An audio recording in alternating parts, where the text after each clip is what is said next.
Hi friends, welcome back to my channel Shivani Wave.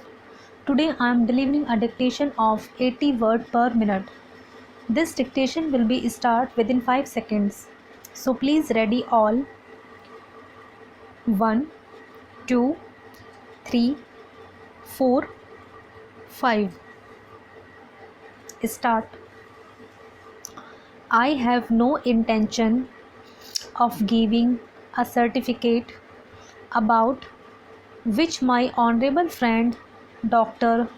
Krishna Swami was taking some time ago, since anything like certificate being given by any member of the business community is likely to be misunderstood, but the fact remains that impartial observers both here and abroad have testified to the soundness and stability of our finances, which have successfully withstood severe stresses and strains of the changing economic factors, both national and international, and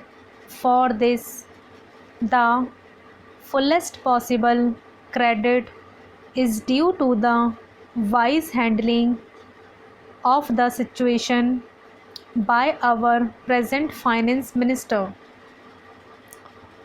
There have been criticisms on both sides. Some have described the budget as pro-big business, as something which has brought about a boom in the stock exchange, and as something which has brought about satisfaction in the business circles. The fact is that if there has been any satisfaction, it has been due purely to negative features of the budget, and not because any positive relief in any direction has been given to business or industry.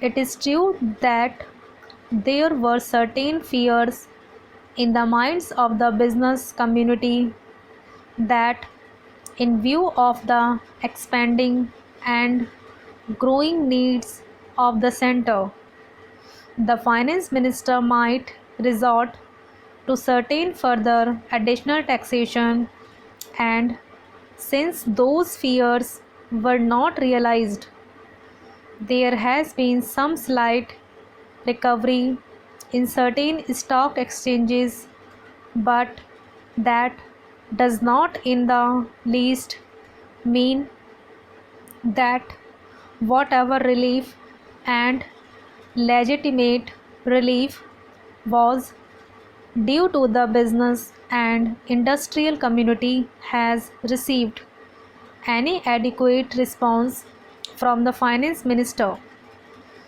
We have got to face the fact that we are at present engaged in the process of development.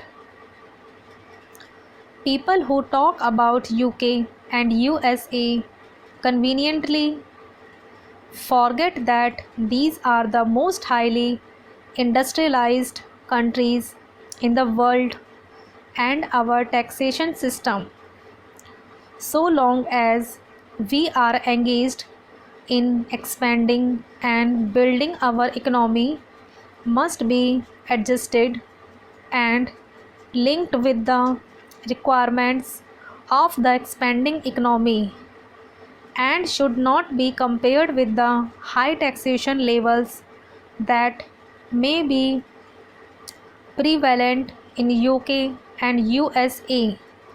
Friends have talked about unemployment, but whether the raising of the direct taxation levels will in any way mitigate unemployment is a question that should be considered.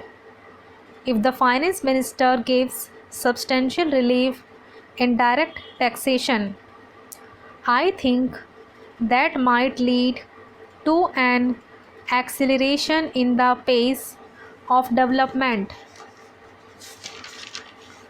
So, it has to be considered whether it is relief in taxation which will lead to a reduction of unemployment, or whether it is raising of taxation to the utmost levels which will dry up the resources and channels of capital formation, and thereby not only retard all further development but might also throw the functioning of present industries out of gear.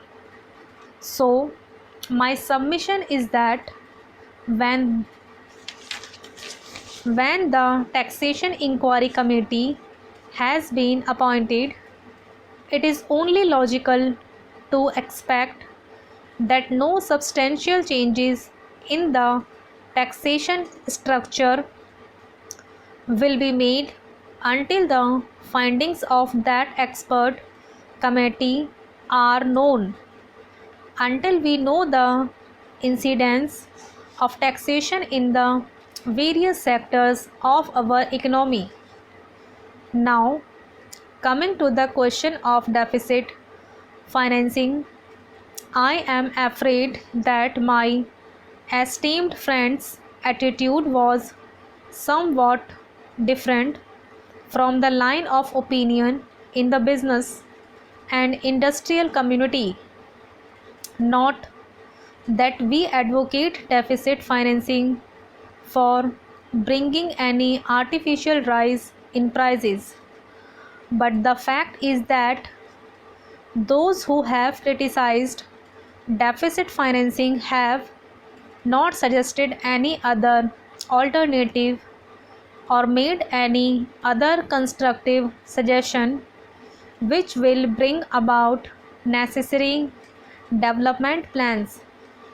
After all, the fact has got to be faced that whatever program we have set out in the national plan should go on